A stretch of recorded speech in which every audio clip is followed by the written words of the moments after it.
Hello, the title for today's story is Sefaa Goes Snail Hunting. Sefaa and her family lives in a small farming village in Ghana. At the beginning of every farming season, there are snails everywhere. Sometimes when Sefaa sleeps, she feels like she's walking on snails in her dream. When Grandma makes soup during this time, all her soup looks green because she makes green soup with snails and mushrooms. Sefaa is not a fan of green soup, let alone the snail meat. She says it tastes like sand in her mouth. But there's one thing about snail that Sefaa loves, and that's why she loves the raining season. She loves hunting snails. Sefaa, like any other kid in the village, hunting for snails during the farming season is their hobby. They collect snails and sell their catch to adults. Sefaa always sells her catch to Grandma. She has money box in which she stores all the money that she makes from selling snails. Early tomorrow morning, Sefaa and Grandma will go snail hunting. But before that, they have to prepare the field. What they do is they collect leftover food, rotten fruits, and sometimes even droppings from the sheep pen. Grandma and Sefaa will go to the outskirts bushes around the village to drop these items on the snail trails. Grandma knows how the trail looks like.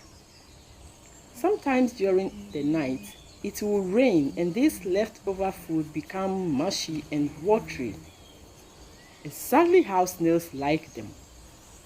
At the dip of the night, the snails will emerge out of their hiding places and come and eat. On their way back to their hiding places, their family and many other villagers will go and hunt them because a lot of them know that snails are nocturnal. You know nocturnal, right? So early dawn, Sefaa and Grandma, with their baskets and buckets, lantern and torchlights, like many other villagers, will go looking for the snails from all the trails that they've dropped their food items. At this dawn, Sefaa saw so many snails she couldn't even think. She picked each and every one of them, put them in her small bucket, and dropped them in the big basket at a vantage point. She was beaming ear to ear because she knows she was going to make lots of money this time. When her basket was full, Grandma knew it was time to go home.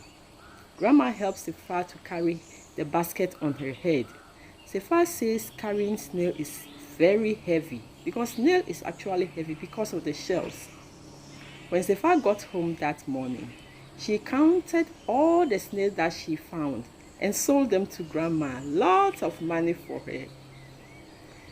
She said she will go for snail hunting every day till the end of the season so she can fill her money box with money from Grandma.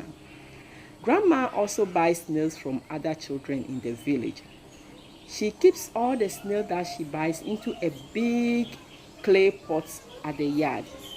She feeds this snail with fruit and leftover food. When the season is over, it's time for Grandma to prepare her catch. She first wash all the snails and pull the meat out of their shells. Grandma threads the snails on sticks. She arranged the threaded snails on fire, first to smoke them and also sun-dry them. She dries this snail in the sun for many months until they are really dry, and then she keeps them in a jute sack at the kitchen. At the end of the raining season, the next season is dry season, and Grandma takes her dry snail, and sell them at the village market. According to Grandma, she makes more money from the dry snail than when she sells them when they are alive.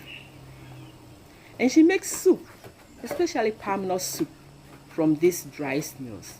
But none of this really attracts Sefaa. She says even the dry snail meat tastes like soap in her mouth. Grandma says it is an acquired taste, and with time, Sefaa will grow to love eating snails, both fresh and dry. And who knows, one day when she also becomes a grandma, she will be making the popular green and palm nut soup for her family. The end.